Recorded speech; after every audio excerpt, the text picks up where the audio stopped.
Hello and welcome once again to our Halloween Spooktacular.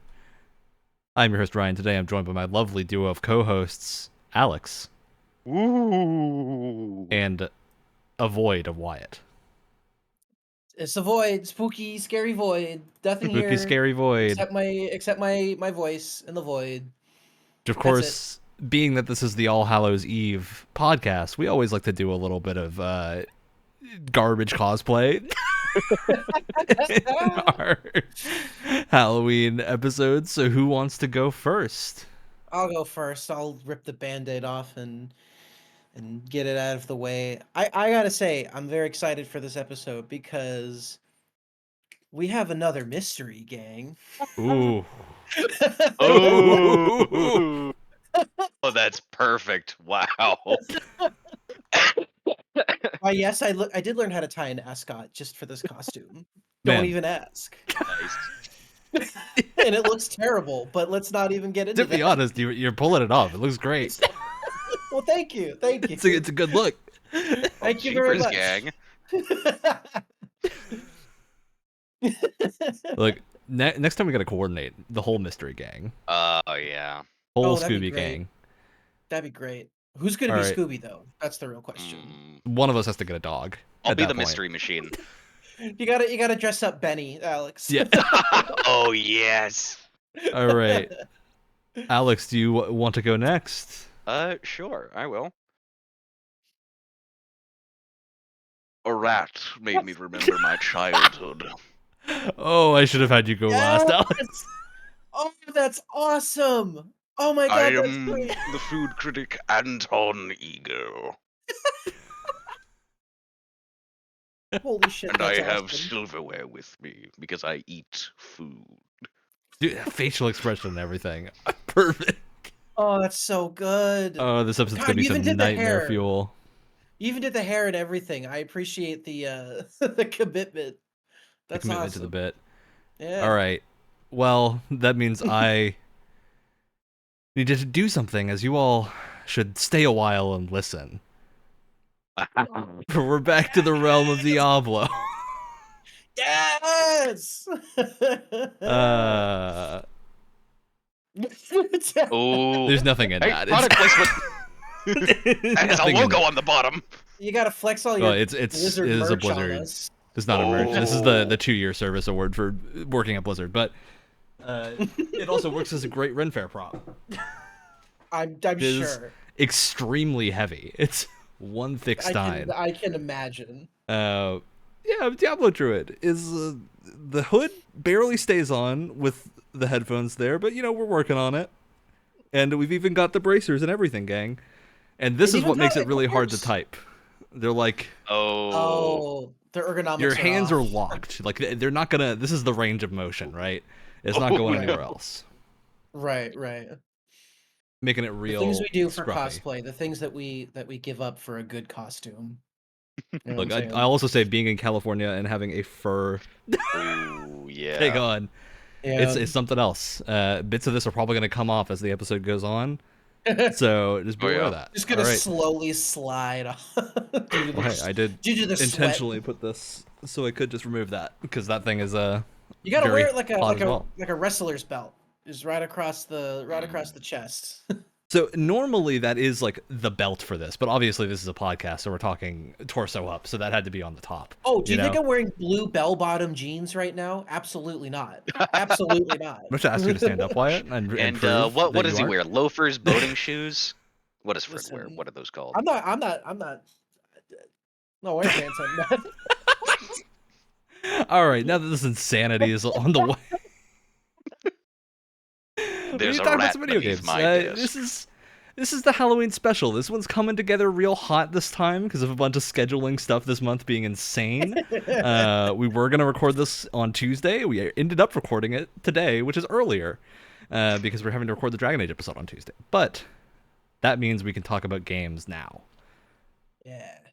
So I'm gonna open the floor up. This is normally the way that we do this, which I want to say I don't think any of us actually fully finished a thing. Correct me if we're wrong. So, no. We'll each try to like play a lot of one game, I went more for quantity than actually finishing anything this Yeah, time as did around. I this go around. Like, well, we finished a DLC, I think, at night, at least No, I Ryan and didn't. I. I Yeah. didn't. we have that to talk about, but yeah, so each of us have been playing some games to talk about. Typically we do these focused on horror games. There wasn't a ton this year that was like horror themed Or that at we really least were wanting to spooky play. So adjacent yeah, in we're kind some of like way. extending into the adjacent territories and also JRPGs, because it turns out October big month for JRPGs this year. We got a lot of JRPGs going real big in October. So I want to open the floor up. Does someone have a game that they want to start talking about? Sure, yeah. I so right around the fall season, my girlfriend and I, we love rewatching Castlevania, and we finally watched Castlevania Nocturne on Netflix because we watched the first two episodes a little while ago, got really bored, and then never finished. um, but we finished it this time around, and it got me in the mood for playing some Castlevania games, which I've always been wanting to play, but I never dove into that much, just because the era of Castlevania games that I've always wanted weren't really re-released at all, and it would have been really difficult for me to get my hands on some of like the DS games and stuff like that, just because they're hard to find or they're way too Yeah. expensive. But then the most amazing thing happened. The Dominus collection came out, which is like the ones I was looking for. It's got Portrait of Ruin, it's got Order of Ecclesia, it's got Dawn A of lot of the Sorrow harder on to it. find games are in that Yeah, collection. yeah. And it's a great little collection too. They have save states, which is really nice. They have like cool collectible like concept art and stuff like that. But no, I started by playing Portrait of Ruin. And man, what a game! What a game! I've never dipped my toes too much into the Igarashi era of Castlevania games before, or Igavania as they're called. But Yeah. dang, those games are addicting. They're Really, very good. like Yeah.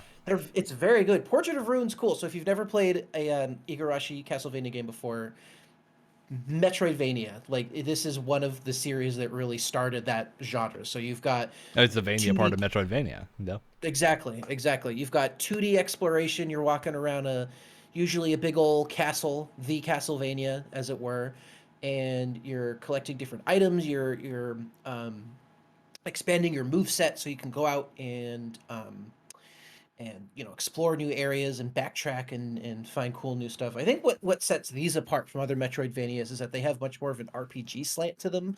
So there's tons of gear you can get.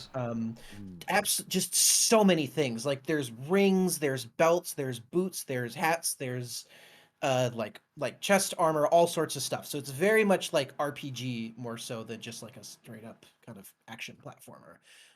The unique twist this time around is that you're playing as two characters kind of simultaneously, which is really neat. It actually started off its life as a co-op game, because they wanted to use the DS's networking features at the time, but they had to rework it last minute. But they used a lot of the ideas that they had from that co-op concept. Which one of the You're playing three is this as one? this is Portrait of Ruin. Portrait of Ruin. And it's cool. So you play as Jonathan Morris and Maria, I think her name is. I could be wrong. I forget off the top of my head. But basically, you can either just play as John or just play as the other character, or you can have them in simultaneously, and the other one kind of follows you around and does attacks and stuff. You fill out gear for both of them. But the cool thing is, there's a lot of really interesting kind of co-op mechanics that they have you do that feels like it was taken from an actual multiplayer co-op game, but now you're doing it solo. There's cool things like, oh, you can get an extra jump on top of your regular double jump if you jump and then hit the jump button again on the other character's shoulders. So you're like jumping off of their shoulders for like a third jump, which is actually really neat. There's moments where you have to set a character down in one spot and then you run over and like push a button or something like that. Just a lot of cool. They even like incorporate it into bosses, which is really neat. There's a boss where if you're playing as Jonathan or Jonathan is out helping you attack, she like sends a curse at him, and if he's hit by the curse, he starts attacking the other character. So you have to like remove him from battle so that he doesn't immediately start attacking you. So you have That's to very kind of cool. hot swap characters around. Super, super cool. Yeah, they're super addicting. It's just a lot of like exploring areas. You're always excited of like, oh, this new ability is here. What can I do? And then you add a decent RPG gear game on top of that. It's all over. Like your afternoon's done. Totally. And then your night and your 3 a.m. Exactly. Yeah, that's what the Igavanias are known for. Yeah, yeah. And then the other one I've been playing as well on top of that, I've been hopping between that and Bloodstained Ritual of the Night, which is what he made after he was done making Castlevania games. He I think it was on Kickstarter. He did this Yes. project. And he also did Curse of the Moon 1 and 2, which are also really good. This one, wow, shocker, also very good. Um, I don't know if I like it as much as Portrait of Ruin though so far. Mostly it's very similar, right? RPG, Metroidvania, running around in a big old castle. It's got all the classics. My problem is that this is going to be very subjective. I'm not in love with the 3D art style that they have for it. The other like Yeah, Igavania games are like I agree with 2D you on that pixel one. art. They look great. It's not bad. It just looks noticeably It feels low budget in like a yeah. strange way. Like it feels like a cut corner. Mhm. Which is not to say that like a 3D Vania is a cut corner, but it seems like they cut like a really specific level of style that wasn't Yeah. quite enough on the stylized side for me if they didn't want to like make it higher fidelity. It dates it But in I a do love way where the Bloodstained though. I think it's a DS great game. it's very good. It does date it in a way where I feel like the other like pixel art Castlevania games aren't. Like I'm playing them at the same time, and Portrait of Ruin, even I bought it on Switch. Even playing it on my TV in my living room, I think still looks way better than playing uh, Ritual of the Night on my PC monitor. I don't know. It just I'm not a huge fan of that. The other thing that they added is they have a crafting system for Oh, Bloodstained. huh. You're getting a ton of random things in order to like some of it's cool. There's like a cooking system or like a food system where you're gathering different materials and you can create different foods that permanently buff different stats, which is neat. But it's a lot of like I'm picking up a lot of random things and I can't actually craft anything with them. And so I find myself ignoring the entire system because I just don't care, quite frankly. But I mean, outside of that, like level design is still so good. That's the You real know, strength of the Iga Vania is the level design and just exploration is so good. they do such a good Bloodstained job of especially. yeah, they do such a good job of introducing like here's this area you can't go to yet, but it never feels frustrating. It's always tantalizing of like, oh, I'm really excited to come back here later. And then it's that dopamine hit of oh shit, I just unlocked double jump. And then you have to like you're going back and you're going to a ton of other areas that were inaccessible before and it's really exciting. I Um can ledge grab now. The yeah. world No, is mine. no, it's so good. So good. I mean, and then music for both top-notch stuff. Super catchy, very atmospheric as well, but very fun. Um, yeah, I've been having a freaking blast. They're Very encouraging. so they're so good. They're so well made. So, yeah, I've never played any of the games in the Dominus collection, and I've been meaning to because I love Symphony of the Night. Mhm. But I also have a much less exposure to those games. Yeah. I think And outside of the like GBA era, which I have played, but it's like Aria of Sorrow, mhm. and something else, another GBA one Is it too. I forget the You can name. still heal with wall chicken then, oh right? god, Oh what yeah, yeah, that's a wait, what's the Castlevania thing. That's in all of them. yeah, is it what's it called? Yeah, there's The one on Aria GBA. and Dawn of Sorrow. Aria and Dinosaur are DS, Portrait But of yeah, those Ruins are the DS DS. ones. Um, Harmony of oh, Dissonance. That's what I'm thinking of. yes, there you go. Um, Great There are game. so many Castlevania games I have no idea about. And they all have the same name scheme, so it gets a little confusing after a while. Yeah, that's the real thing, is that their names become very confusing. Yeah. Still love them. I hope we get a proper Castlevania thing at some point. Yeah, we've been getting a lot of crossovers with various things. I know Vampire Survivors just had a crossover. Yeah, which notably bringing a vampire to Vampire Survivors, which famously does not have vampires. Oh yeah. So Oh, I'm it doesn't? wondering, it doesn't, no, because you always get hit with the vampires in another castle. Yeah, you fight. The closest thing to a vampire is there are bats I did that are not know not this. designated vampire There's bats. vampire This is- themed things. There's characters themed after vampires, but none of them are actually vampires stated anywhere in the game. So, Yeah, the That's final re- bosses that's in most really of the funny. stages are the Grim Reaper. That's really funny, actually. and now with the Castlevania DLC, I guess they're adding vampires. I guess we're crossing that bridge. I love that. I Yeah, love I'm that. super. Well, I'm I looking would- forward to that DLC. I'm sure it's gonna be very fun.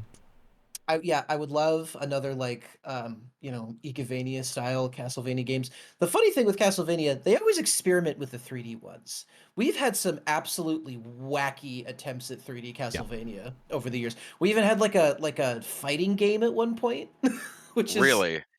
Odd time in Castlevania history, that game right there. Yeah, the Lords of Shadow games too were.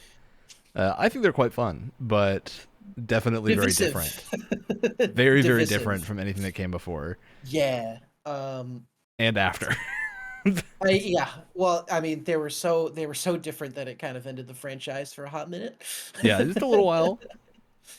No, and I've been loving it. Portrait of Ruin, one of the other cool things is it has the villain is like a demonic painter. And so part of what you have to do is you have to hop into these paintings, and these paintings are full levels in and of themselves, separate from the castle, which is a lot of fun. And they all have kind of different themes. One of them just takes place in Egypt with a giant pyramid that you go into at one point. Super interesting stuff. I mean, story wise, they exist. You killed a vampire. I can't say that I'm like super into any of them. They're very like they get the job done, you know. But I wouldn't say that they're in either Bloodstained or Portrait of Ruin at the moment. They're standing Bloodstained out to does me. get a little bit more story heavy as it goes on. Okay. Oh, they're Some- story heavy. There's a ton of dialogue. It's Yeah, just yeah. the story itself is like it's okay. It gets it's better. completely. It does Okay, get more that's good. interesting as it goes on. I have heard of some of the crazy plot twists that are in some of the Igavania. Yeah, they're known stuff, for and that. they get pretty nuts. They get a little crazy. Yeah, but no, I've been having so much fun. And as a bonus, we play, especially in the morning at work, we play a lot of lo-fi music, and I slip in the occasional lo-fi Castlevania song just to see if anyone's paying attention, which has been a lot of fun. Just because, again, the music is iconic. It's so well done. Yeah, no, these are great. If you can get your hands on the Dominus Collection or Ritual of the Night, as long as it's not the Switch port, because wow, the Switch port is terrible. Bloodstained in particular, yeah. The Castlevania Switch ports are great. The Bloodstained Switch port, very rough. Unless you're playing Curse of the Moon or Curse of the Moon 2. Those are like NES style platformers, so they're totally fine. But yeah, don't play Ritual of the Night on on Switch. I would not recommend it. But hell yeah. Yeah. Very, very cool. I myself have been playing a very eclectic mix of things. Chief among them, Dragon Age Inquisition and Dragon Age 2, which we'll talk about on the next episode, which is going to come out before Veilguard, so maybe even the same day this one comes out. Otherwise, I had intended to play through Alan Wake 2 for this month, and I did get to play a bunch of it, so I want to talk a little bit about it, because I've played the start of Alan Wake 2. I have not finished it. I am not very far. Too many other things got thrown onto my games list as it was coming out, but I did have a great time with the start.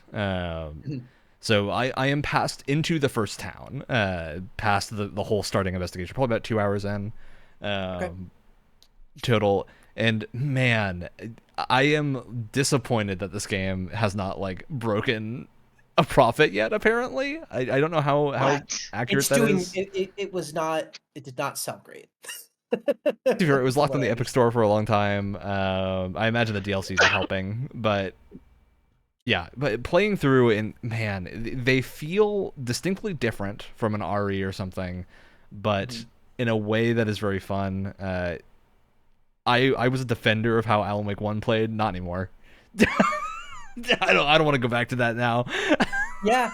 I think the problem with the first one is that it couldn't decide if it wanted to be like survival horror or action game, and had a really tough time kind of deciding between the two. And I Yep. think this one picks a lane and sticks to it really well, I think is the difference. Yep.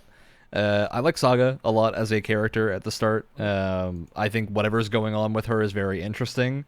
I've sort of gotten to the bit where like people are hinting at things pretty overtly, and Saga's just like, I don't know what you're talking about. And I'm like, all right, honey, we got some splaining to do, and I think it's very I'm sure very it'll fun. work out in the end. Brian, the phrase "you've got some explaining to do" as you're playing Alan Wake 2 is going to be a phrase Yeah, you're going to run into a lot. I imagine.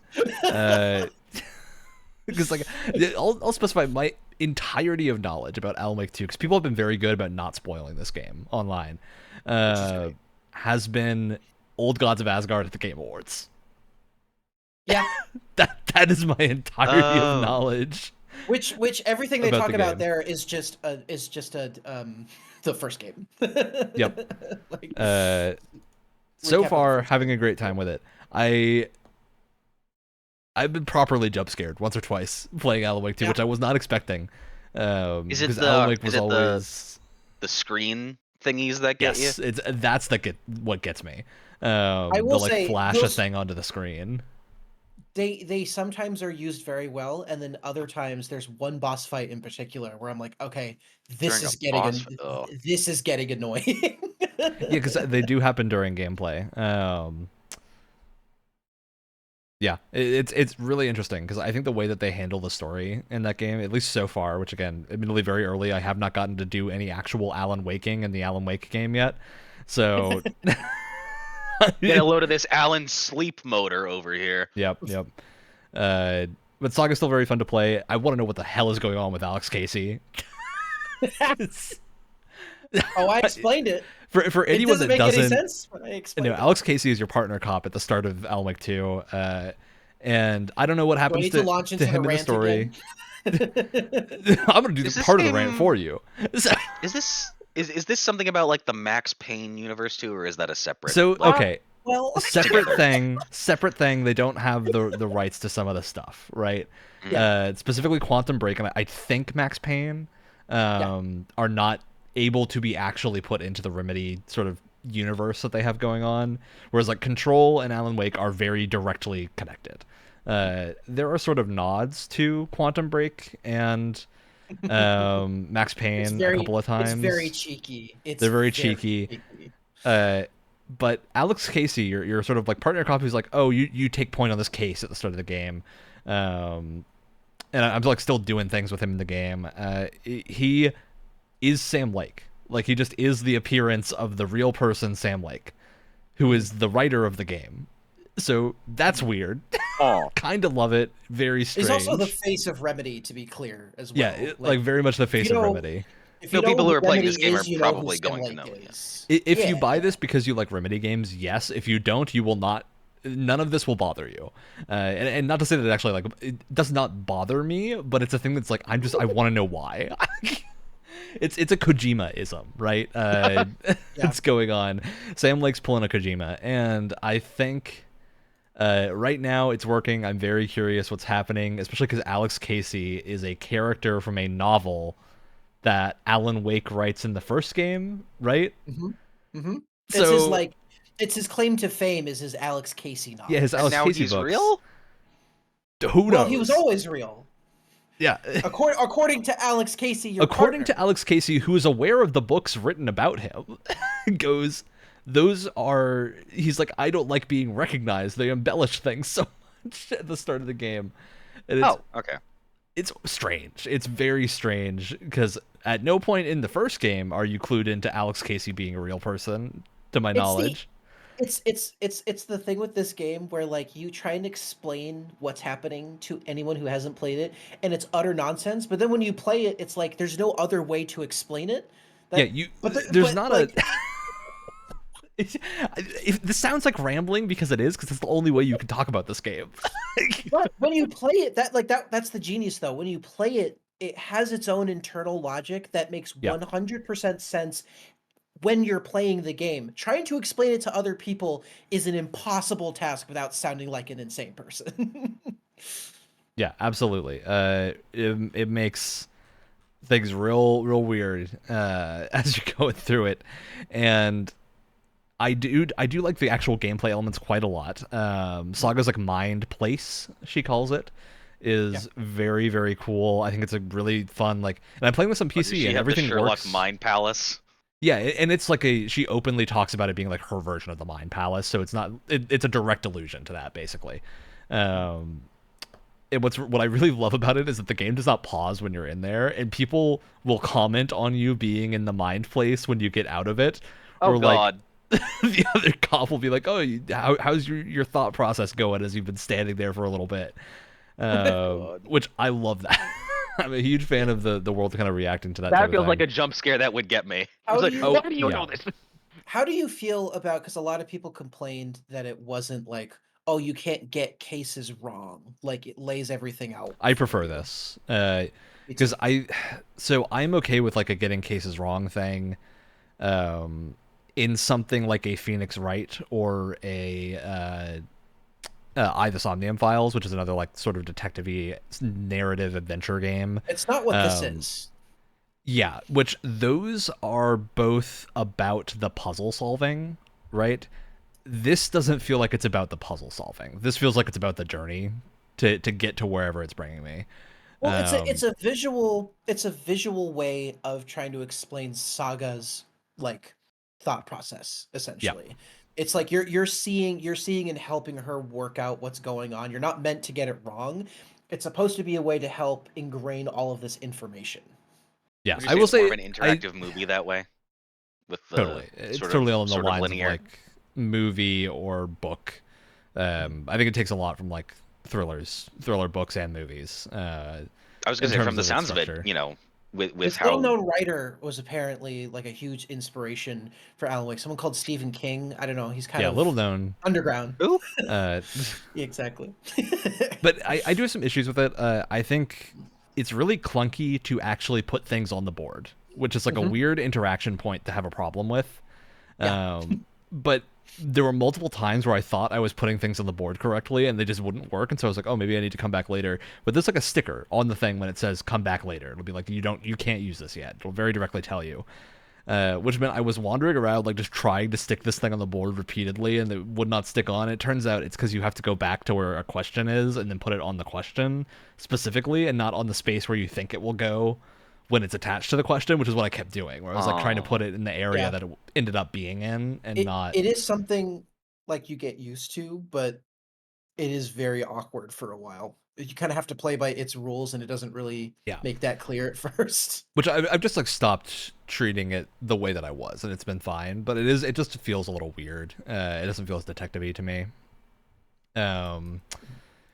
I am curious if the no pausing thing will be a problem later on, but I think you do have an actual pause, which is just the pause button, and not going into the case file thing, so I don't think that matters. I do love the profiling, which is like Saga will take a picture of a victim or something that you're investigating, and she'll basically like jump to conclusions supernaturally. And this is where the whole mind place thing clicked for me, because I was like, they want us to think this is weird.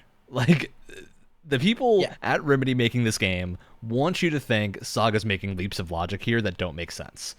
Like, there is no way for her to know this information, and there are, like, your cop friend knows you do it and is like, you're always correct, so why don't you take the lead? And I'm just like, what's happening? What is going on with Saga that's letting her do all of What this? indeed? Which I think is exactly what the game wants me to think, and I'm having a great time getting to that mystery. And I just got to the first thing that was like an actual proper like, excuse me, what the fuck with Saga, which I won't say because I don't want to spoil it for anyone. But it's very early on. And I'm just like, there is something here that's super interesting. It feels more like a Silent Hilly type thing than a Resident Evil to me because of that, where it's a little bit more slow paced, a little bit more about like the environment and the characters, not the action and whatnot. Even though I love me some Resident Evil. RE4 is probably my top game of last year, but the action does ramp up as the game. that's what I expected. Because the start of the game is very much like I have not fired a gun yet, even though I have one. Because it's very slow paced start, which turned a lot of people off. But it's very slow paced. But then once it gets going, it gets freaking going. Gun that you solely use for the flashlight mechanic. Yeah, flashlight mechanic is different in this one. Oh, it's not the same thing. Because the first game played wacky. The first game you had to like use one of the things to point your flashlight in this weird way, and then shoot things. It just felt. I mean, weird. It's kind of similar, to be honest with you. But it's easier to control now. Was the first game the one with like putting demons or shadow monsters in the flashlight to stun them or something? Yeah. That's the first game. It's all about the shadow. I don't know if you can tell, I have not played a single Alan Wake game. Or a Remedy game, actually. Oh, you should fix that at some point. Yeah. I got Control for free from the one of those Epic deals. I would love to. They're in like a publishing deal with Epic right now. I would love to break down this entire game in like a future episode if you ever finish it. Right? Yeah, for sure I'm going to finish this. The problem right now is I'm playing through. I did all the Dragon Age stuff, so Dragon Age Veilguard, if it's good, is going to get priority. That's going to be like number one once it comes out, and I want to finish that because everything Dragon Age is super fresh in my mind. But Metaphor ReFantazio came out this month as well, which is a Persona-length JRPG, which I'm going to talk about later in this episode, which is really good, and that pulled me away from finishing Alan Wake 2. All right, Alex, have you decided on a game to talk about? Ooh, let's go with the one that's freshest in my mind right now. I've played Sifu. Because I thought that. Oh, you know what? I've not recently. I was taking a little bit of a break from my Souls kick, but I am a Souls-like enjoyer. You become one of us, Alex. And oh boy, it loves to Sifu loves to ruthlessly pound you over and over again. Literally. It does. It's kind of its thing. Really, really fun opening. I do love there's a bunch of like little camera angle changes where there are scene homages to different things, like the old boy hallway scene in I think that's in the first area, in the first level, where it goes sideways, and it'll do that in a couple of levels. I think every level has some stuff like that. Yeah. It's so fun. The combat like feels very good and responsive, and everything has like a really good player feedback and impact. I think. There's. Oh wait, I need to explain what it is. Besides just a Souls-like. I keep doing that. So it's very much a martial arts Souls-like game, I'd say. In that there's instead of just like the regular dying and respawning, there's an aging mechanic where your damage will go up and your health will go down the more you age, which leads into a vicious feedback loop of me dying over and over again. Yeah, because you have a finite lifespan. When you age too much, you die. Yeah, it's you start the game at 20. You die if you go past. You game over if you go past 70. And then there's like every decade there's like incremental changes to damage up, health down, that and then also I think with that there's this charm that like has a coin for each decade essentially too, that locks off your ability to, I don't know if it's used yet, I haven't tested that, but it locks off your ability to sort of spend XP and earn abilities a certain coin length down in its charm. There's a few different play styles I think that could definitely go with that, like trying to stay young forever and using a bladed weapon throughout the entire thing if you can. Yeah, the classic Or, speed run of Sifu is people staying at 20 for eternity, which is to try to prove crazy that they to me. can never get hit. Because yeah, it's if you get hit too many times, you age up. So Yeah. Oh, there's also the like with other Souls-like stuff, there's the you have your posture meter like you do in Sekiro and things like that. So it's very much a, yeah, I'd honestly say it's I much think more it's more close of, to Sekiro than to the Souls games. yeah, Because your it less posture on meter is essentially your exploration. HP. Yeah. There's that. There are some good. I think they do really good with the level design with loopbacks and shortcuts and things like that too. That feels a lot. It feels like a little bite-sized bits of Dark Souls 1, I'd say, with how much there's looping back on yourself with some of these maps. Yeah. Very, very fun game. I have not actually finished it. I got up until the final level and then just stopped playing it. I think something Oh. came out. That's the permanent story whenever people stop Yeah. playing games, is something else came out that was interesting. I need to take a break from it already. I think I got to the boss of the second level twice. My arms and hands hurt so much. I think this game is giving me arthritis. Yeah, so Sifu was also like, it didn't have difficulty stuff when it came out. It does now. You can kind of tune the challenge to be a little bit more fitting for you if you don't love how punishing it is by default. I think you can also tune it to be harder if you want it to be even harder. Because Christ. it's very much like a fair but challenging game, because you can always know why you failed. You got hit. But yeah, you got hit and you could have dodged it, generally is the answer. But yeah, there's some really excellent bosses in the game. I think the bosses are super, super cool. And it is the only game that I found, like, we've played a few for Game Pass that try to do the sort of like John Wick thing where you like walk into a bar and do the cool sets of moves. Obviously minus the gun. In Sifu you don't have a gun, but it's a classic kung fu What movie was stuff. that one game? It was It like was like Rush Hour or something isometric. like that. Midnight Fight What was that Express. called? Midnight Fight Right. Express. That's the Yeah, because I liked Midnight Fight Express, but it did not feel nearly as clean as Sifu did. Midnight Fight Express. Another one that I've played that's sort of like it with the John Wicky feel is My Friend Pedro, which is just more of a like always side scroller. Yeah, that's the like I like that game. genre. It hurts me, but I like it. Yep. Anything else about Sifu that you want to talk about? Oh, makes me want to watch Kung Fu Hustle again. Absolutely. Great voice acting, too. Sifu's got a really good voice cast. Oh, there's also something that I just completely like happened upon because I do a very bad job of reading the controls and remembering what the block button is and things like that. You can taunt on the D-pad.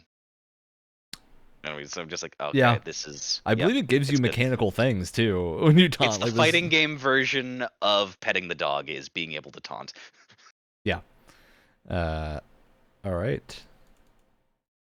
Wyatt, do you have another game for us to talk about? Yeah. Well, I have also been playing Resident Evil 4 Remake. I'm not too far into it. Did you, Ryan? I know you played it like last year, I think. Did you talk about it during the Halloween episode at all? Yeah, a little bit. A little bit? Not a ton, but Okay. I'm very curious what you've been thinking going through it. It's good. I like it. I do think, because I did also try 2 Remake, and I think that flavor of survival action horror is not for It's me. more on the survival horror side than the action horror. Yeah. Until the end, at least. Very well made. Absolutely not for me. This is more my jam. This has been a lot of fun. Doing it for you? Yeah. Once you get past the the town square bit in the beginning, which genuinely I've owned this Which game is for so actually crazy to quite me. a while. I've owned this game for quite a while. Probably close to a year, and I haven't played it because the town square bit in the very beginning, it just taps. I know it's supposed to be stressful. Like I get that's their intent, but there's something about it that is so incredibly stressful and just presses specific buttons in my brain where I just didn't want to play the game because it was that stressful to me. And I can't explain to you what exactly is going on. I have no idea, but it just I don't know. It like I want to like walk away from the computer for a while because it's just it's Oh. too Yeah, stressful. that's not a problem I ever had with RE4. It is a problem I had with RE2 a couple of times. There were a few things in RE2 that really stressed me the hell out, which is the point. Like, it's the point of a horror game a lot of the time. But normally you don't want players walking away because it's so stressful. Yeah, I think it's just because like everyone's tolerance is so different for that stuff. Sure. Like, I think you and I are a good example for the village segment. That's one of my favorite parts of that game. I It's love not how much bad. fun I that don't segment want is. to. I don't want it to seem like I'm like saying it's a bad section. It Oh, just totally, yeah. really gets me. And Is I it that totally there's get so why, many yeah. enemies on screen at once for a game that isn't a There's so horror many. shooter? There's so many enemies on screen. That is part of it. It's near the beginning of the game, so you're not really well stocked on supplies. And even me, I was still kind of wrapping my brain around the controls a little bit because it's a hair different than what I'm used to. So it's a little bit funky there. I was also having controller malfunction problems, which was really fucking annoying. Um, yeah. Once I got past that, the game does slow down quite a bit. At least in comparison to that section. Um, and I've really been enjoying it. I think the level design is really really strong.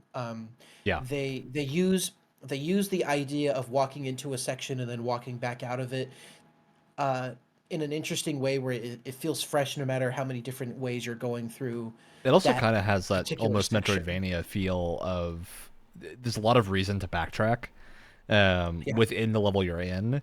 RE4 does have distinct, like, quote-unquote levels. I think there's only really 3 of them, maybe 4, if you count it's the final, like, section, but 3 to 4 different segments that you do. And you can't go back once you start those, so you're stuck in the new segment once you're in there. But it's a very different environment each time, and they're very, very cool. Like, one of them is this like crazy castle environment that felt very Castlevania to me. I was like really, really feeling the Castlevania vibes in that section. That's cool. And yeah, I imagine it's also really fun because both you and I are huge Last of Us fans, and RE4 is like Neil Druckmann's on record saying how much of a reference RE4 is to how The Last of Us turned out. I think you're starting to see why. Oh my god, it's crazy. It's always fun to play a game and then go back to the game that inspired that, and then you have this weird nostalgia or this weird like remembrance of something that came out after the fact. It's such a bizarre, especially because feeling. with a remake it's even more muddied because now you're like, wait, so the original did this thing, Last of Us did this thing, RE4 is now doing this combination of both. Which, like, the UI especially, it's really good. But I think that's a sign of how strong it is as a remake because it's not just ignoring the huge amount of games that it inspired after the fact. It's now saying we're making Resident Evil 4 again. What kind of advancements has this genre made since the original? And it's taking a lot of what works in those other ones and kind of bringing it into the fold. You Also know? still It's a keeping the sign of a like good remake. Capcom charm. Because like I know a lot of people were worried. I never played the original RE4 before playing this. I maybe played like an hour of it, but remake is my real exposure to RE4. It's the thing that I finished, and the reactions I saw beforehand, a lot of people were worried that the like Capcom comedy wouldn't make it in to Capcomedy, RE4. if you will. Yeah, the Cap comedy, Wyatt. And it absolutely does. Like, I was watching you play, and you found the shopkeeper, and we were like, "Yeah, this is just they're being goofy now." Leon I love Kennedy that. is such a giant goofball. It's he's perfect. Chainsaw. He's the best way. He's such a dingus. He's simultaneously cool and an absolute dingus. And yeah, I love RE4's cast of characters is great. Have you met Luis yet? No, not Yeah, yet. He's amazing. You got some stuff to look forward to. Luis is excellent character. Ashley is Wait, great Luis, too. Luis isn't the guy that you're chained up with, right? Yeah, him. It is. So you that's met him him. briefly. Okay. Yeah. You'll interact with him much more. I love Luis. Yeah. Ashley is absolutely excellent. I have a feeling you probably haven't gotten to her yet. She's at like the third point through the game, I would say. So you're probably very close, but she is a great character as well, and just playing through the whole game is excellent. Yeah, thoroughly enjoyed it myself when I played it. The thing about these like action horror games, you gotta nail the resources. Yes. And it does it so well here. Of like, I know that I have enough ammo going into this encounter that I'll be fine, but every single shot has to count. And they give you during a fight, they give you just enough ammo where like you get a brief moment of relief of like, I have 5 more pistol rounds. Hell yeah, let's go. But in the back of your head, it's always like, if I have to land every single headshot perfectly. Yeah. Like, Which it's really well done. the cool thing, RE4 is the game that did the whole like sort of like director thing, but for your own weapons and ammo and not the zombies like Left 4 Dead does. But the game will like intelligently know what you're using, and when you use it, it will give you more of it. For most things, especially handgun ammo and like the basic stuff. The way you get more, like the reason you don't ever stockpile to insane amounts on RE4 is because it keeps track of how much you're using, and if you've got a bunch in your backpack, it's not going to give you more. Which makes it really, really tense as you're going through, and you'll never have more than like a couple things that you can craft. It'll always give you enough to have like 2 or 3 healing things, but not that much more. Maybe 3 clips of pistols, like 6 shotgun rounds, just enough. Jesus. Yeah, and towards the end, you might build up to having more like pistol stuff, especially. You get to feel a little bit more capable. But you're always sort of on the lookout for stuff, and the game never doesn't give you it. Like, it's always going to give you what you need when you need it, which means it like walks that tightrope line so well, which is a thing that you just don't see very often. But Wyatt, what does any of that matter when you can parry a chainsaw with a knife? It's the coolest thing I've ever seen in my entire life. I mean, come on. And the best part is if your combat knife is broken, you can literally parry it with a butter knife if you have a butter knife. Yep. Which is great. Yep, that's the solution to the knife thing, is they'll give you kitchen knives if you break your knife too early before they give you a real one again, which is very funny because they're basically like not single use but near single use. And oh man, Capcom just knows how to make a pretty looking game. Yeah. This has got to be one of, like they make in terms of they make Browntown photoreal- appealing. Well, it's like in terms of photoreal, and they have a bit of an art style when it comes to character models, especially faces. But like environments are very, very photoreal, and they look immaculate. Like it's insane the level of detail and attention in like even the tiniest corners. It looks so good, and I feel like because the character models are a bit more stylized than you would find in something like The Last of Us, I think it's gonna age much better than other like AAA, photoreal games that are out there right now. Yeah. And it never feels out of place either. It's very well balanced. I mean, I think the encouraging thing, a couple of people have problems with like the amount of horror game, especially remakes that are coming out recently. I understand why, because like obviously it's taking a lot of dev time away from making new things, but I think we're at a point where a remake of many of these things, if it's good, is going to be the definitive version for a very, very long time going forward. Like, there's not a need to remake a thing again. At this point, Sony should listen for the Horizon Forbidden West remake. Whatever it is. The Zero Dawn They're remake. not doing that, really? They're doing a not Zero doing a Dawn Forbidden remake. West. They're doing a Zero Dawn remake. Yeah. Which is all still silly. At least it's only $10, it's not that bad. But I think there's a lot of benefit to getting like a version of RE4 out like this, because it's such a good game that I never would have played had they not remade it like this. And it's okay if the remakes aren't for you, but I do think like this is one of those things where the game is so good, it's so fun to play, and there's enough changes from the original that even people that have recently played the original would benefit from playing the remake.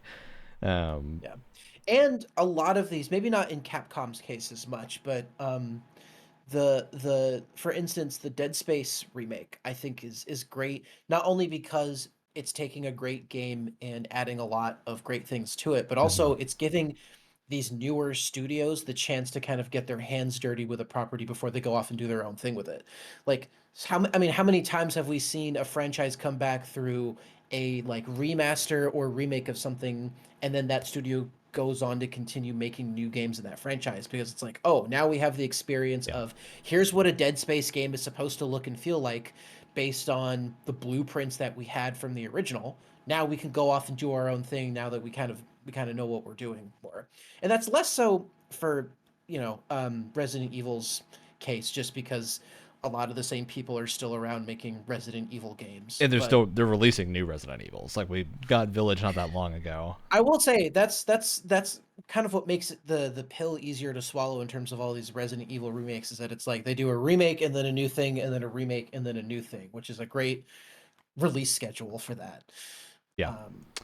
As long as they keep turning out really, really well, I don't have an issue with horror game remakes. Yeah. I'm excited to eventually get to Silent Hill 2, especially because we were all a little bit skeptical of Bloober Team, but apparently it's excellent. So, and then people were still skeptical even after it was received really well. After it's received really well and everyone loves it, people are still very angry that Bloober Team did a good thing. Imagine being angry that a game is good. The internet will be angry at anything, especially gamers on the internet. But like really try and get into the mindset of, I'm angry that this game is good. Well, Wyatt, they made it woke. And on that note, let's move on. Oh my god. Please. Well, I have another game to talk about. And I'll save Metaphor for last because I think it's very interesting, and instead bring up a little thing that Alex saw me playing earlier today. This is a game that I played a while back fully through, and recently got a big update, and I'm very, very excited to see what other people are thinking of this as they're getting opportunities to play it more. Slay the Princess. This is a game that did some rounds on the internet. I found out about it through, very many like YouTube videos and stuff about it. I would recommend not doing that and just playing it blind if you don't know a lot about it. I'm going to talk about it a bit here and spoil some stuff, but nothing major because it's a very choice-heavy game. The gist of Slay the Princess is it's a sort of like visual novel, choice-based adventure where you are dumped in woods outside of a cabin, and a narrator who is fully voice acted. Everything is fully voice acted in this game, and it's excellent. There's primarily only two voice actors, which is the narrator and male characters, and the princess's voice actress, who does a great job of playing her in all her different versions. The whole game is just you being dumped outside of a cabin, walking into the cabin, being presented with the choice of taking a knife or not, and then going into the basement to either slay or save the princess. And it gets wild, as Alex can attest to what was happening earlier on the screen. The gist is that your choices that you make in each of these is going to kind of impact the next one, and you'll have to play through a bunch. So you might go in like, oh, I want to be a good person and not kill the person that seems to be innocent against this wall. And then you have to wonder, after the fact, did I just do a bad thing? Then keep going and dealing with the consequences of your actions as you're playing through. And yeah, it's hard to get much more in detail without getting into specific spoilers, but the newer stuff, they added a bunch of new endings and expanded a bunch of the existing ones. The sort of like meta thing going on with the game is that your choices at the start end up leading to different variations of this princess that you encounter. And that can be things like, oh, the classic damsel in distress, or she's a woman made of knives that has to kill you Holy repeatedly. It gets real wild, and it's all sort of a Wow. reflection of like what you're doing, and I think that's very, very interesting. A great game to play. I heavily recommend checking it out. It's generally very cheap. I think it's like $15 by default, and it's on sale right now for the DLC coming out.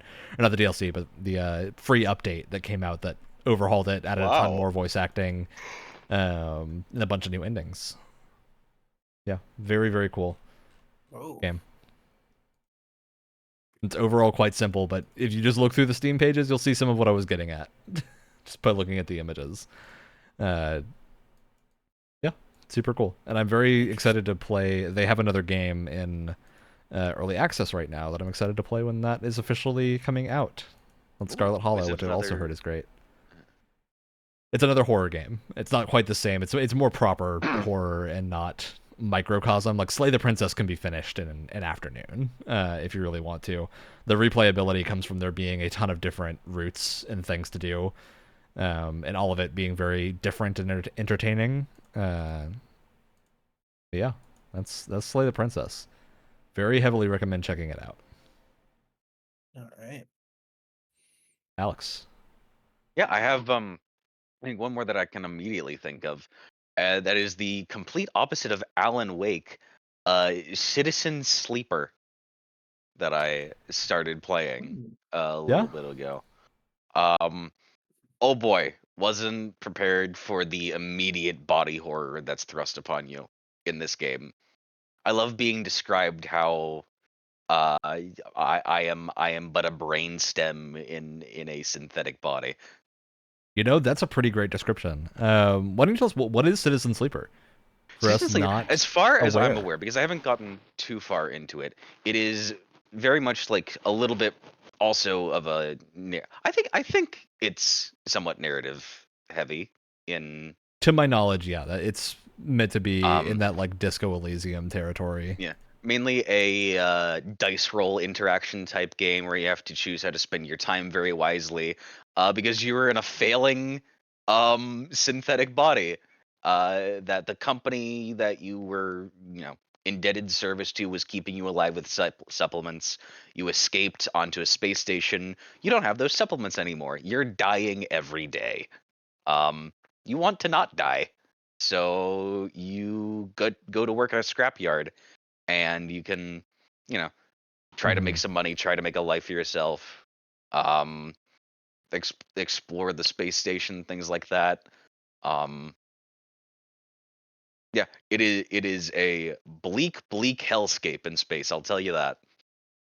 And there's but yeah, the dice roll functions. Your stats are very limited based on the character that you choose, but you get, you know, dice rolls at the beginning of each cycle or day, and you can choose what to do with those that with either a plus or minus with stats to certain actions, like trying to get food, trying to get money, exploring someplace, helping a friend not lose his kneecaps to debtors.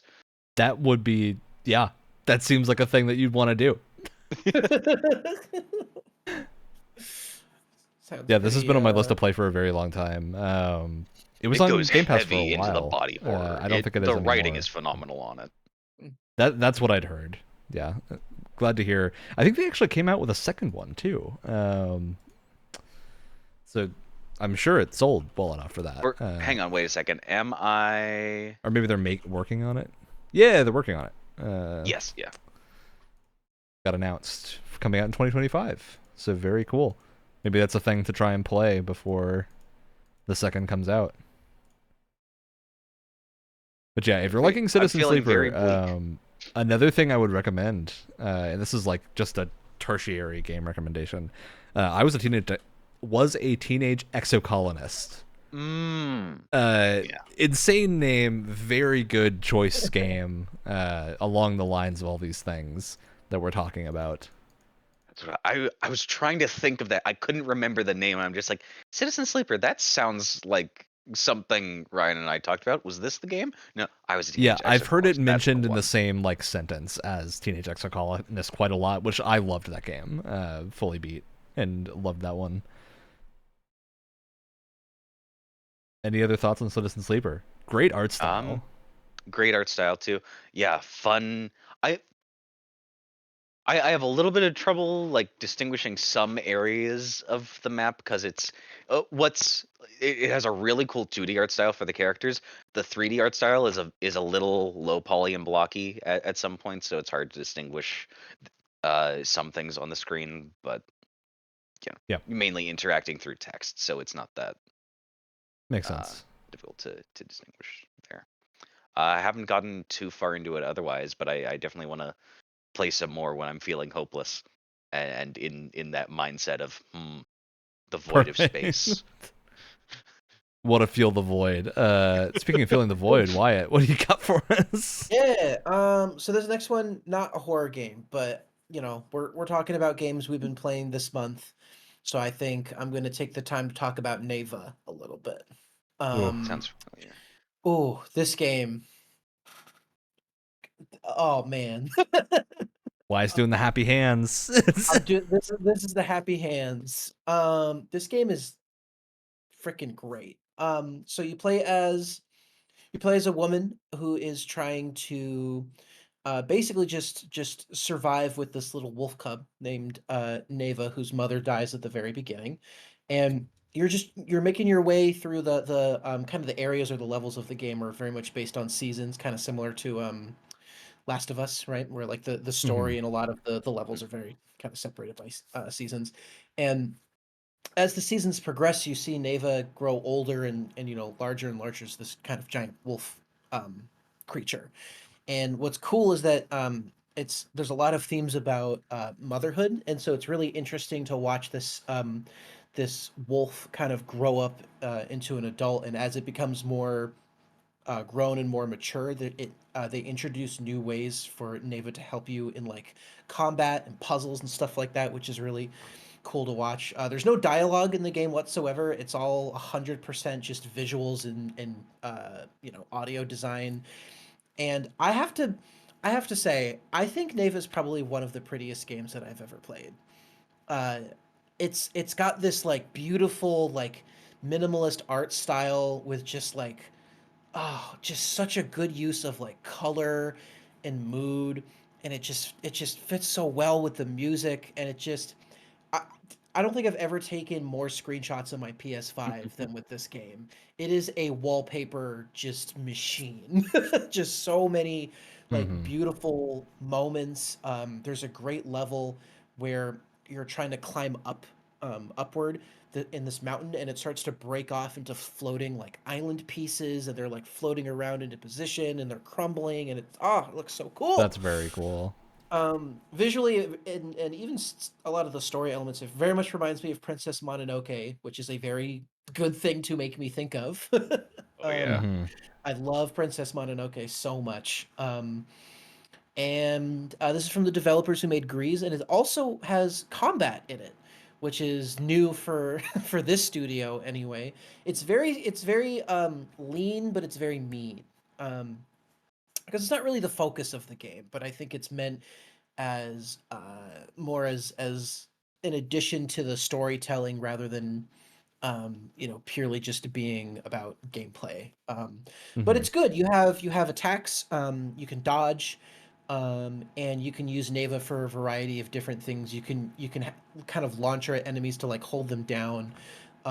You do have a health bar, and it's like three different flowers, and each petal is like a different part of that health bar, and you hit enemies in order to gain your health back essentially. So it's this cool like back and forth of like you get hit for one whole flower, but as you hit enemies, it kind of you gain one petal back until you get a full, you know, chunk of Mm. health back essentially, which is a lot of fun.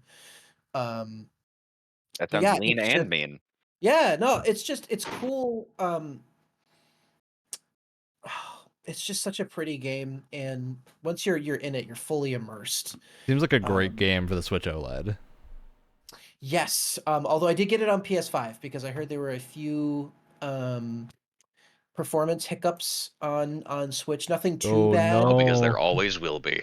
Nothing too bad, but I don't think it runs at a very solid frame rate a lot of the time. So I was That's like, I want to play this unfortunate. game. It's a I 2D want to play game, this. right? Oh yeah, we've talked about this. Like, Yeah, check inexcusable the last performance. episode that we did. I think you'll find some Switch stuff. Some Switch takes. Inexcusable performance, because it's a very pretty game, but it's also not a very graphically demanding game at the same time. Maybe with some of the lighting, but no, it's just incredibly well done. It's paced incredibly well. It's one of those games where like when you play it, you're like fully immersed, and you just feel like the entire like when I played on my PS5, my living room is gone. I'm Mhm. not there anymore. I'm fully transported um, in the game, and it's a great example of like visual storytelling. I don't want to talk about it too much because I don't want to spoil anything, but they do a great job of having cool mechanics, but also have that be kind of fit that into the theme of the story or whatever kind of story thing is happening. Yeah, totally. There's a great section where it's like the winter level or the winter section, and there's a moment where you're in a room and like a third of it is just your reflection, and it's a combat sequence, and your actual self can't see anything, but in the reflection you see enemies coming at you, so you have to use the reflection on the right side of the screen in order to see where enemies are, and once you hit them they appear, and it works the same way with platforming too. Oh That's no. crazy. Yeah. It's super cool. It's so cool. And they even at one point there's a moment where there's two different reflections on the left and right side of the screen that are showing different platforms that you have to jump on. So you have to like dart your eyes from the left and right to see where you're actually supposed to jump. It's That's really super fun. cool. Super well done. Oh, yeah. What a game. Game of the year contender, absolutely. I need to finish it in order to really cement my feelings on it. But so far, I mean, it's incredibly well done. Very cool. It's going top of Yeah, my list as well. yeah. For It when I'm in should the be. mood for an indie platformer, especially action game too. It sounds like, which Yeah, there's a good very amount of much a fan combat. of. There's a good amount of combat, and like the enemy variety is actually quite well done as well. They try to introduce a lot of different enemy types that are very themed around the level that you're in. And there's one whole Very cool. level to very super minimal spoilers. The entire winter section is a lot about reflection, which is why they have like the reflecting kind of mechanic I was telling you about before. But you're also fighting only enemies that you've encountered before, as part of that theme of like reflecting on your own life in a lot of ways. So you're fighting a lot of the same enemies, ones that only showed up like in the first level, they come back. And so they just do a great job of like tying gameplay into its sort of into its themes as well. It's just beautiful, so well done. Very cool. All right, is that all you wanted to talk about, Neva? Why? Yes, because I don't want to spoil anything more. Very sensical. Yeah. All right, let's talk JRPGs. I this month, big month for JRPGs. Most of these came out very recently, so I've only had an opportunity to play very little of them. In two cases, basically the demo. So I'm going to briefly go over the first two and leave Metaphor for last, because Metaphor is our kind of big boy here in terms of the JRPG releases lately. East 10 Nordics. Game is very cool. This is the 10th game in the Ys series. This is not like a series that is direct sequels to each other. You can totally jump in and just play this one. How do you spell that? YS. Oh. East 10 Nordics, and it's basically a JRPG Black Flag. You play as Adel Kristen. He's a teenager doing his adventure. This is set right after the start of his adventure, basically. And you do some ocean shenaniganry. You meet a bunch of people called Nordics who are they're Nordic inspired people. He plays weirdly with real world things. And they're very much in that line, and you basically partner up with one of them, and she becomes your like buddy cop for the whole game, to my knowledge, and you're constantly bouncing attacks off of each other and stuff. It's like you're playing both characters at once, essentially, which is a super cool system that I really like. It also, if you get it on PC, supports experimental local co-op, which Alex and I tried out very briefly, which did work quite well once we got it to work. That grappling hook is fun. Yeah, it's got a great grappling hook, which is very good that you can use both in combat to dash to enemies and for exploration. It's the best looking game in the EST series, which isn't saying much because it still is on the Switch. And so it's definitely, you could tell that this is a lower budget Falcom game, because Falcom is the king of low budget RPGs. But it's very, very good. It plays extremely well. I would say it plays the best I've played in the EST series so far. And 8 and 9 were both very good as well. So 10 is very, very solid. But the big addition this time is you have a ship that you can sail around in with full-on Black Flag style combat. You're speaking my language right now, right? Complete with boarding. You're speaking my language. And all the things that you would expect with it. It's obviously like a little bit more JRPG-ified. You have things that are not realistic at all on your ship. But it has the Black Flag camera angle. You can go around freely exploring a bunch of islands. Which is really fun. I want an Assassin's Creed protagonist to have a pirate ship and a proton cannon in the same time. Yeah, like not the game to go for realistic pirate mechanics.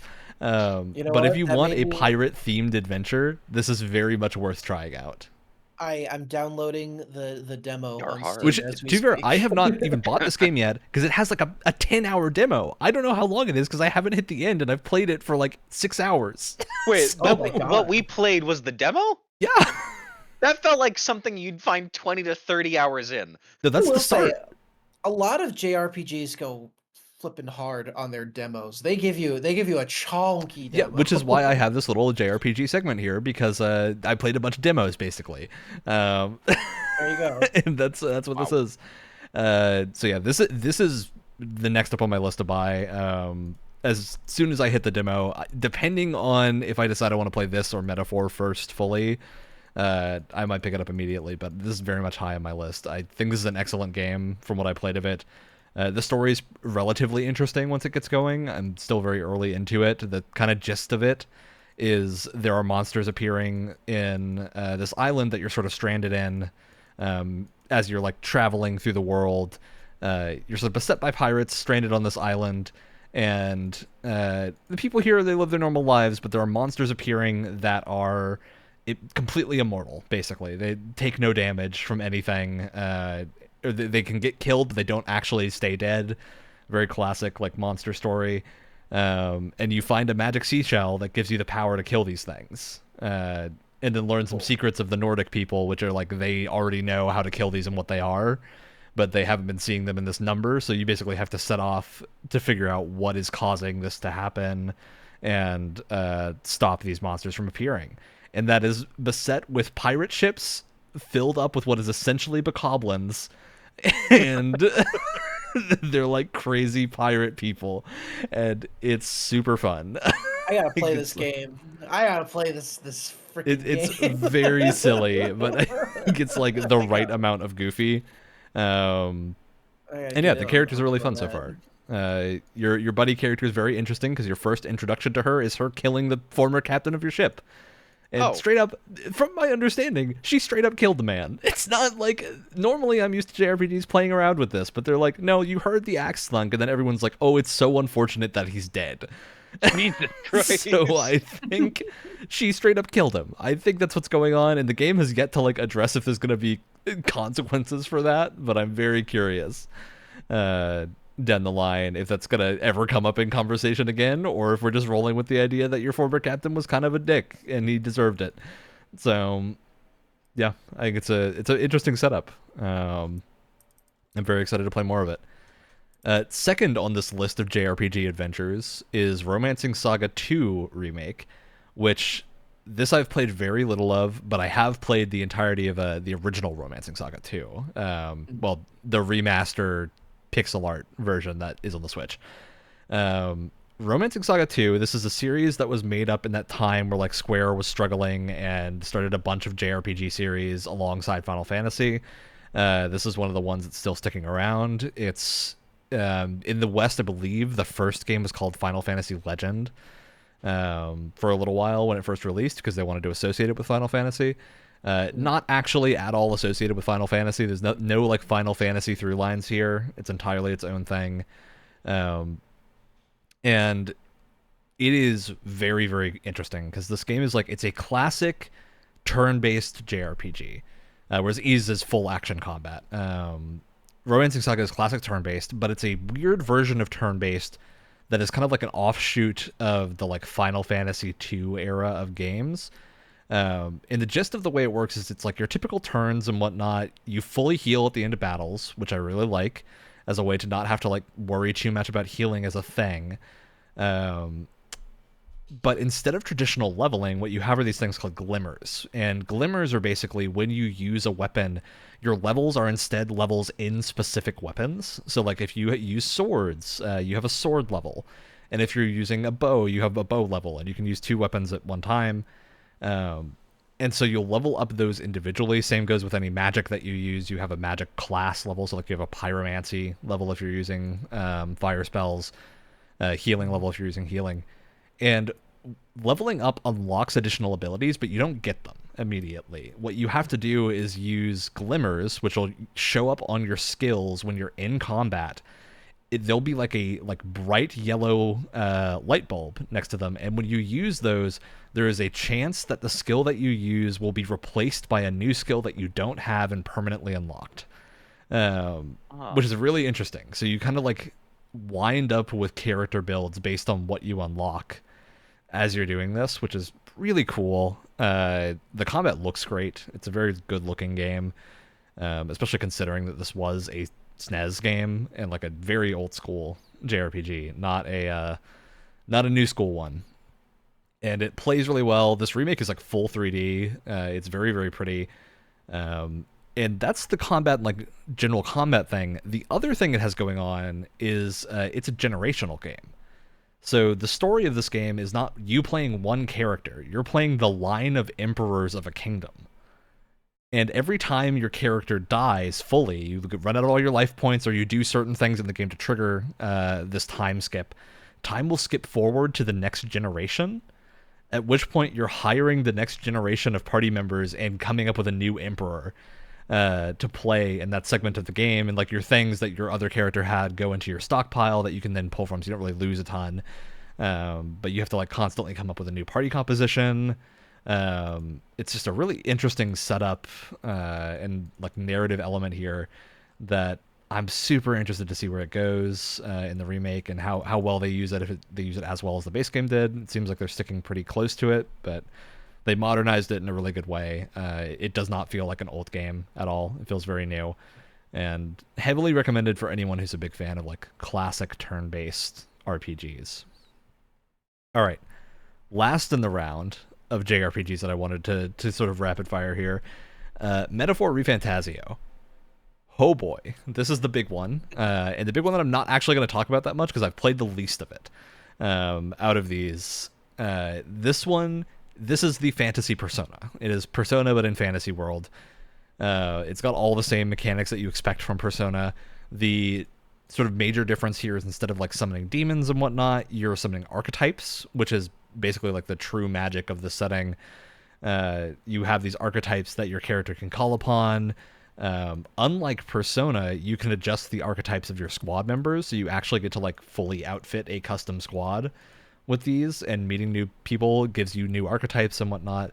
Really cool system gameplay wise. It's got all the fun stuff from Shin Megami Tensei and Persona. So there's not a ton of surprises there, but the presentation of this game is off the charts. Everyone loves the Persona menus and whatnot. These have like crazy fantasy ones. They're just as cool as Persona. The music, oh my god, the music. This might be my favorite soundtrack in a long time. And I listen to a lot of video game music. There is some incredible stuff here. Like the battle theme has throat singing as the main element of it. And it's so cool. It's extremely different than anything that any like sound type from a different game. And it's so good. Just such a solid soundtrack. And it's not like it's one track. The whole game is like that. The battle theme is just a good encapsulation of it if you don't plan on playing it and want to get the general sound check from that.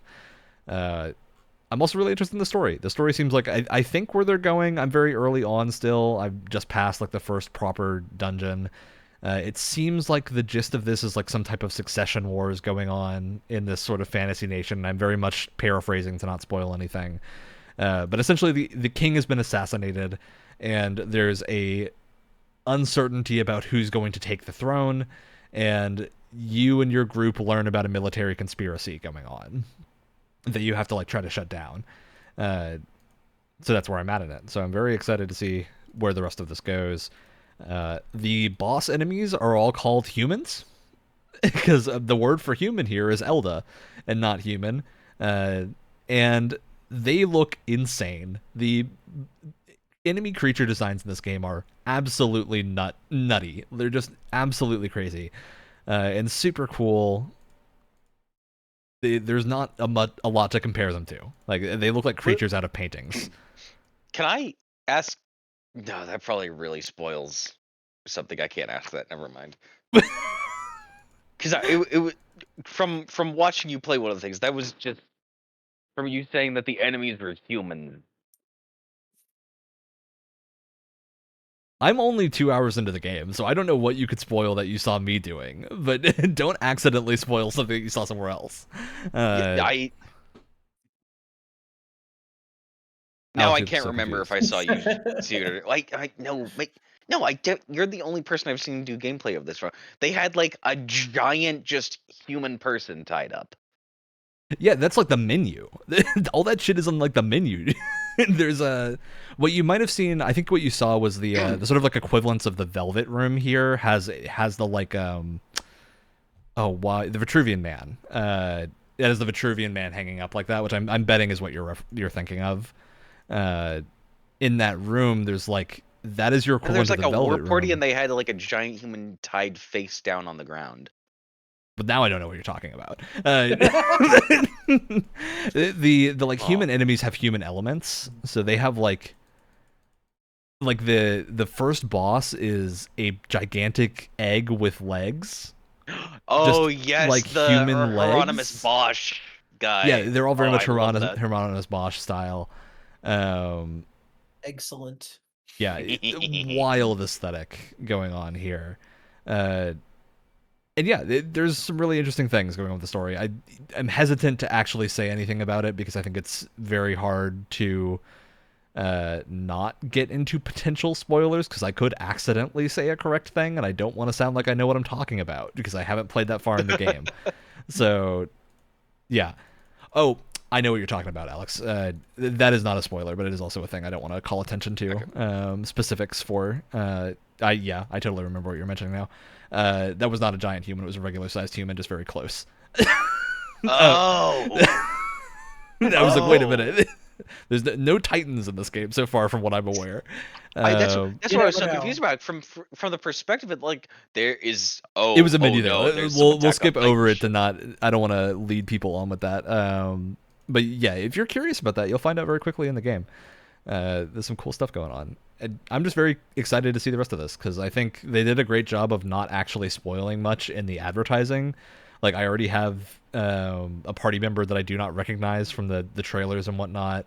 There's a bunch of characters that seem very cool that you can see on the Steam page in terms of like who your party's going to be, and they all look very, very interesting. There's like a rabbit man that I want really badly.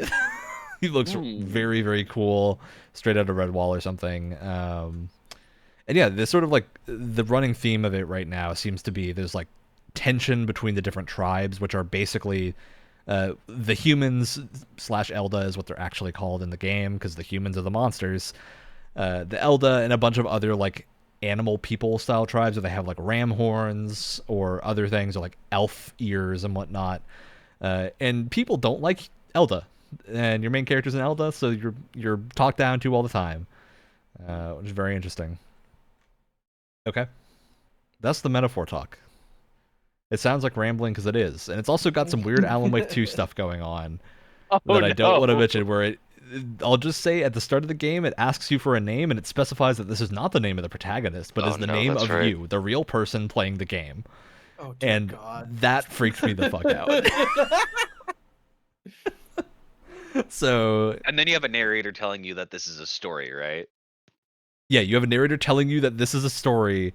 Yeah. It's insane. There's some stuff going on here that's wild. Yeah, that's it. That's the metaphor talk. Alex and Wyatt, do either of you have another game you want to bring up? I have a game that you have also played, Ryan. Boy. I say that like it's cryptic. We talked about it before. Phantom Liberty. The Yes, Cyberpunk you've been DLC. playing Phantom Liberty. Yeah. Oh boy, have I. Yeah, this is like my first, foray back into Cyberpunk since a little bit after launch with some of the updates and things like that, Because you were playing on PS4 at the time, which was the most broken version of the game. Yeah, it was awful. And then I had to do some weird stuff with like uninstalling and reinstalling multiple versions in weird orders to actually get the 2.0 version to work. But Yeah. oh boy, that's a spy thriller. That's a spy thriller expansion if I've ever seen one. It's fun. Very, very cool. I would say I think it's much better than the base game. Considering that I think the base game is generally very good, post all the bug fixing, I think Phantom Liberty is like maybe one of my favorite RPG stories. Whoa. I really, really like it. It definitely feels a little bit less like full RPG-y and more very like classic narrative focused campaign. Yeah. But like there's 4 different variations of it that are all very cool. Yeah. So well, you know why that's the case, right? Because they don't add any romance options. Oh no. Whatever. Look, I'm busy using my new Idris favorite okay? silenced pistol in games now. That thing rocks. They add so many fun silenced pistols because you can't add a silencer to a revolver anymore in their revamped. Yeah, they also have mod section. Yeah. They fixed the throwing knives build, which I love. Yes. That's what I was doing for the start of the game. I was like, my whole thing is like I don't know. I love just like making JoJo characters in Cyberpunk. So I've made Dio. So I'm just like okay. Can I get a Sandevision that does like 80% or more time stop or time slow? And I'm just throwing knives all over the place, and then the occasional gorilla arms punch for someone. And then I have I also started my Jolene build recently, where I'm doing like Netrunner and or just mono wire for attacks. Yeah, oh my god, it's so fun. Outside of the game, like I think Cyberpunk now does the best job of like separating gameplay styles.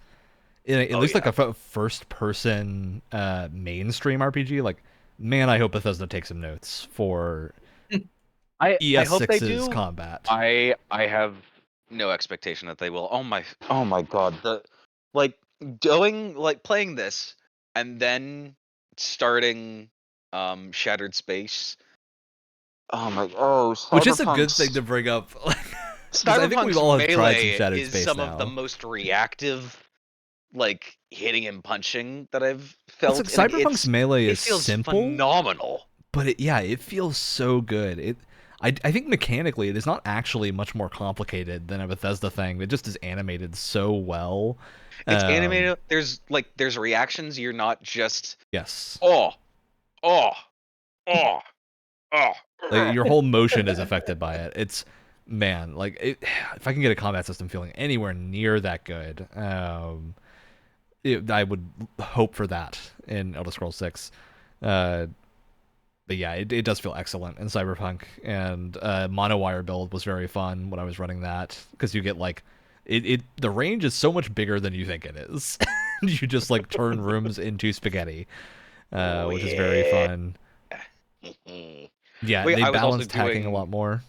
an all like evil or asshole build for Dio. So it's fun being rude to people for your first playthrough, so you have no idea what's gonna go wrong. And boy, do things go wrong! Yeah, Phantom Liberty will Oh pull my punches God. with that. You're gonna make some bad decisions doing that. And the cool thing with Phantom Liberty is there's like two very different. There is one point that is the hard separation point between the two like paths of the DLC, and I have only played one of them. I haven't played the other one. I played but the from other what one. I've heard, yeah, you played the other. So I'm very curious how playing through that second one will go when I get to it, because I know they're like dramatically different. So Oh, I'm super excited to play through and see what all is up with that. Also, wonderful twists for a spy thriller too. Just phenomenal writing as well. Oh my god. Yeah. I've been meaning to do, because I got like 7 or 8 hours into a second playthrough a little while ago, but that was right before Phantom Liberty, so I wanted to wait and then do an actual second playthrough when Phantom Liberty came out. Sounds like you're due for it. Yeah, yeah. I think along with that, if you stop playing, then you might have to refund all your perk points. That's depending okay. on I was when I that was update just will gonna get. start over anyway. Yeah, it's worth doing a full new playthrough for. Yeah. All right. So, anything else with that, Alex? Because you mentioned something during talking It's- about Cyberpunk It's that I so want to much. mention. It's so worth it. Starfield Shattered Space came out, and I think we've all been playing a little bit of it.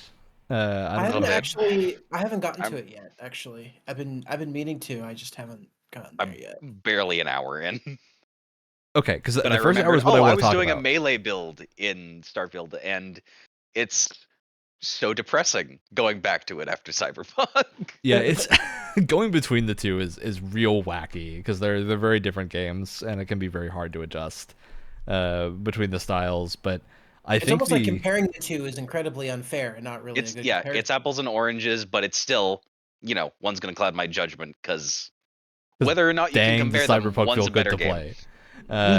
But I want to mention specifically the first mission of the Shattered Space, which is the Oracle space station. That is the first exposure you'll have to the DLC if you're doing it. Loved that. I think that's one of the best missions that Starfield has.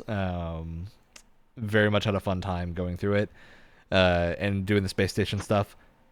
Unfortunately, there's not much more of that in the DLC beyond that. Like, you don't really get any more space stuff outside of, I think, one moment later in the DLC. But I hope for more of that. If they're doing DLC, give me more derelict stations to explore, because I live for that. Yeah, because there weren't that many in the base game either. Yeah, There there's a was couple, and they're all there was really like cool. one or two in the story, and then there's the casino the abandoned casino that you can happen upon. Yeah, there's abandoned casino. That I There's know of. one you can stumble upon. That this is my favorite one, where the gravity is turning Yeah. on and off Yeah. constantly, and that one is super fun.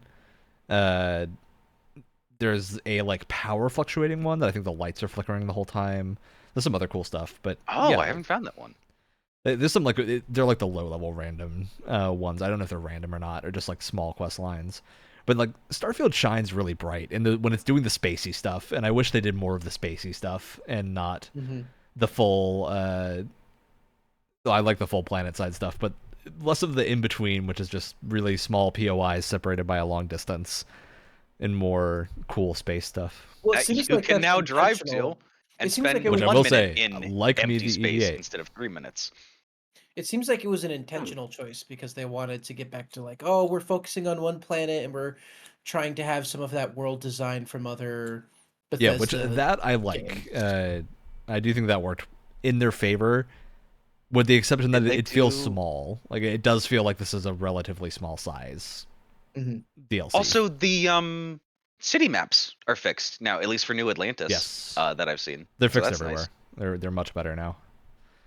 It's a lot of small improvements, but I am still like wanting to see more from Starfield.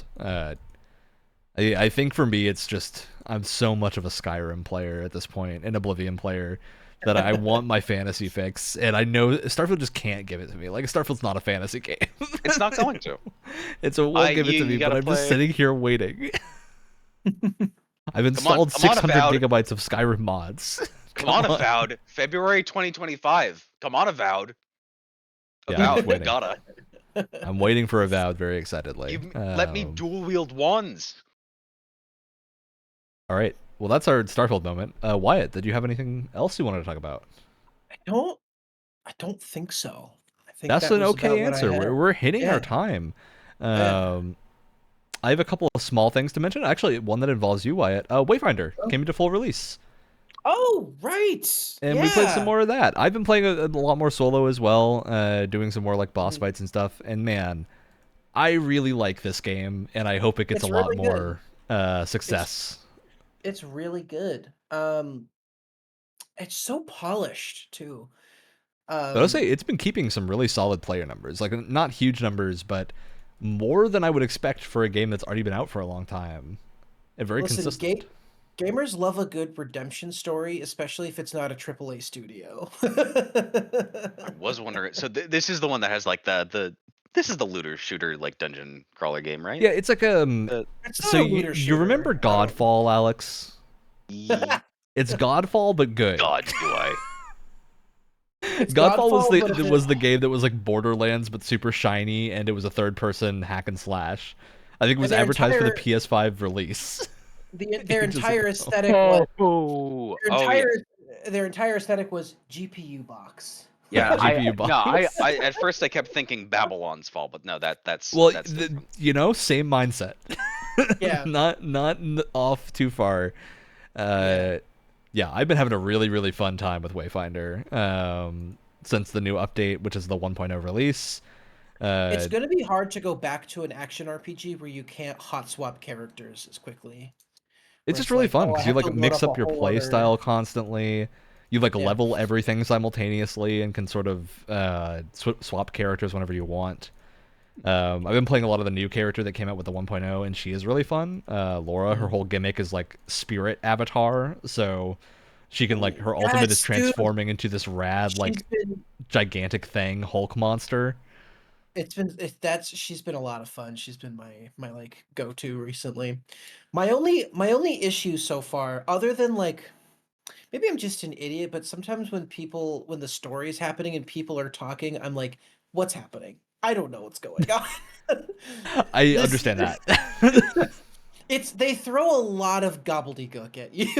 So the reason I'm convinced they did that is because it was originally an MMO. That was probably to establish an MMOE world setting that they could continue to expand upon, and then they realized, oh no, we're not doing an MMO anymore. And so a lot of that gobbledygook is still there, but the actual story I think is much better once you actually get into like the understandable bits. It's very interesting. It's just I think it's a situation where like the story is actually not bad. It's the delivery that's very muddled sometimes and feels a little bit confused. And then my only other thing is sometimes if you're following a main story quest and then sometimes it breaks off into a side quest, right? They sometimes have you end up doing the same dungeon like 5 or 6 times in a row. And while the tile sets are randomized, which is nice, sometimes it can be a bit like I'm getting a little sick of this like aesthetic. Just look. I want to do something a little bit different. If you want to keep following, like they make you do the same kind of tile sets over and over again, which is a little disappointing. And again, it helps because they're all randomized, so they're in different locations. But once you've done that one sphere puzzle in the Codex halls once, you see it every time. Randomized. It doesn't really change. Well, they're like randomized within, but then you know the solution, so you just have to like work to the solution the same way. I don't mind it as much because I think the aesthetic they have for the dungeons are excellent. They look so good. Oh, very well done. It's just when you see it when you do the same dungeon tile set 5 or 6 times, it gets a little. They might have this in some of the later ones because I've only unlocked like the first 3, which are the ones that all look pretty similar. They're all like underground dungeony tile sets with various flavors of either library or keep or whatnot. But I wish there was more that was like open worldy in the style, like the open air spaces that we get in the open land areas. I would like that in a dungeon. Which there might be a dungeon that is more like that. Just a little bit brighter and more colorful, but otherwise I've been having a great time. And I'm excited to get to the other 2 open world areas that I haven't unlocked yet. special mention to the character animations for combats for like combos Yes. is so cool. I am obsessed with if you have a large sword, right? And you do 2 heavy attacks in a row. There's a it's so cool. You basically hit your sword into the ground and then it launches you up into the air and then you swing it back down again. And it looks you use the Oh. sword to like lift yourself up in the air. It looks so cool. Yeah, That's I love the nice. combat animations too. There's lots of like pommel striking, and the sword and shield has a really cool set of combos where you like combo between being in the sword and the shield as your primary weapon, which is so fun because you like It flow almost really looks like well between the two. boxing. It almost looks Yeah, like boxing, but with like a Huh. sword and a shield. It looks so cool. yeah, really, really fun. And all the weapons have like a unique skill associated with them. That's the sort of gimmick. Is every not like weapon type, but within the weapon types, every weapon has a unique skill. And you get some really fun ones with that. Like I found a shield that it lets me do the Captain America throw, where it like shreds into a bunch of people and comes back, and that one's super fun. It's sweet. Um, Another like sword, great sword that like charges up and gives me a crazy 5-hit combo. Um, yeah, really enjoying the game. I think it's just Best a part, really, really good dungeon crawler. best part of the game, I think Ryan will agree with me, is player housing. Yes. It's the best part of the game. You get not just it used to be in early access just like a little apartment room. Now it's like 3-floor house essentially. Oh. And you can either find cool stuff out in the while you're playing in the open world or in the dungeons, or there's a whole vendor for it too. But you can just buy tables, chairs, rugs, lights, trophies, desks, books, bookshelves, all sorts of stuff. And so right now I'm like decorating a whole room Yeah. that's like a study and library. So I'm like lining the walls with like bookshelves and putting books into each individual shelf, and I'm like I have like a desk and I have like tons of random papers strewn all over the place to make it look Ooh. used. So good. And the editor for it is like it's like super smooth and works really well. Yeah. Fantastic. Heavily recommend picking this up. It's from the Darksiders devs. A lot of the original Darksider team is working at Airship Syndicate. They made Darksiders Genesis, which is also an excellent game. And Wayfinder has a lot of that DNA in it. Like it feels like a Darksiders game when you're playing it. So I would heavily recommend if you were into those games, especially the first one. It plays pretty similarly. Check it out. And $25, very fair price, I think, for what's on Oh offer yeah. there. There's a lot of Ton of content stuff. to work Yeah. through, and it is very, And very high fun. quality content. Yeah, Importantly. and all the characters feel very distinct to play, which is really fun. So, Yeah. big shout out to Yeah. Wayfinder. All right, Yeah. Alex, anything else to mention, or are we good to move on to shoutouts? I think I'm tapped out. Great. That means it's time for our All Hallows Eve shoutouts. Anything fun from you two? Yeah, Nikki and I we watch a lot of not horror movies, but like spooky movies during the fall season, right? We've been watching a lot of Scooby Doo. I don't know if you can tell, Yeah. um, but recently Zombie we Island is the best. I was just about to say Zombie Island is the Oh, shit. sorry. Was that your shout out? Was it It was. specifically the And Oh, actually, sorry. yeah. No, it's all good. Dude, man, if you are watching this podcast and you have not heard the dessert, the treat for your ears that is It's Terror Time, man, you are missing out because it is one of the greatest songs I've ever heard in my entire life. Zombie Island, I think has some of the best animation for like any Scooby Doo thing that I've ever seen. Yeah. It's great. It has such good like atmosphere, genuinely kind of creepy at times, and also occasionally tackles some subject matter that I was shocked that they were able to get away with for a kids animated movie. Yeah. There's a couple of Scooby Doo things that are like that. Yeah. Yeah, yeah. And then also uh the witch one, the ghost witch one. I forget what that one's called. Ghost Witch. I know the one Um, you're talking about. Yeah. from Good one. It turns into like 90s anime for the last like 20 minutes of the movie, and it's kind of amazing. um, it's like Scooby-Doo. Um, oh my I god, just this is so remember the embarrassing. And the witch's like the ghost. oh yeah. The wax figure scene still gives me nightmares to this day. Which I will say, cast in this movie, top tier, featuring Tim Curry That's and right. Oh, it's all coming Mhm. back to me. Very, and very fun cast. one of the Hex girls is voiced by oh god, what's her name? How apt that this is your shout out, Wyatt, with your God, guess. dude, my brain. It's almost like you planned that out. I mean, voiced by Jen Taylor, who, if you know, voices Cortana in Halo. So that's Yeah. kind of a fun little. And then also the witch is voiced by whoever voices Mom in Futurama, which was really funny to listen to because it's the exact same voice. So I Oh my just God. imagined it being Mom from Futurama the whole time. It's great. All right, Alex, do you have a shout out? The answer to that question should always be yes. Just to clarify. I do. I'm going through my head. We're just like, wait, no, I'm not actually gonna do that one. I'm going to. I'm not. It's a well-known fact that I love like Reese's and York peppermint patty. Yeah, I'm gonna Very do good like a choices. shaming myself shout out. I love candy corn.